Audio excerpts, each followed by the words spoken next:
Hello friends नमस्कार मोर आउ एक शॉर्ट वीडियो को आपण मानकु स्वागत। सकाळ मु बाहरी गली आनुकु स्कूल छाड़िया पई देन रेडी हेई आमे दी जा बसी गलु अलता लगेया पई। शरीर रे न अंक दुर्भिक्ष पड़थिबारु मजा दिन को दिन सुखिबारे लागि पड़िछि।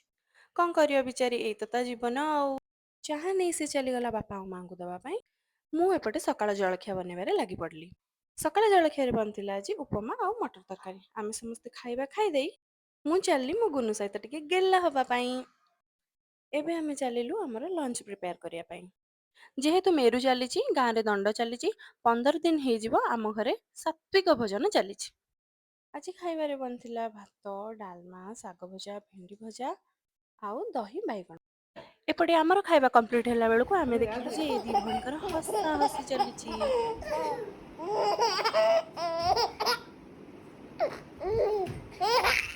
आलो हेलो ये कौन एमिति होची या देहरे कौन की लागी गला ना कौन। नाई नाई आज्ञा से सेमती बेले बेले हुए। तापरे निज भगिनी को सांगरे घेनी आमे टिके चलु रील्स करिया पई। जहाँ भी पछे हे जाओ बाबूंकर स्टाइल मरा बिल्कुल भी कमिबो नाही। आमे गोटे पार्क को जाइथिलु पार्क रो नांटी हैला महात्मा गांधी औषधीरण्य जोटा कि सोगर ग्राम रे अवस्थित। आम ढेंकानालिया ए जगह को भल भाबरे चिन्हि पारिबे। ए देखनु मो मामार दोଳି खेला सरीगला एबे संध्या भी हे जाइतिला आमे सेटु बाहरी आसलु। बाबू सेपटे पेट्रोल भरू भरू मु टिके लागि गली दरपणारे निज मुख देखिबा पई। जहाँ भी हो टिके समय मिलु पछे टिके टाइम पास करिया पई। गाड़ी रे टिके गाना चले टिके नाच गीत भी हमर हे गला।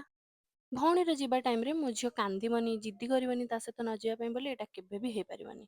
सिए ताको कहूची जे मु जहाँ भी हेले तो सहित जिबी आ मु तम पाखरे रातिटा निहात भी रहिबी।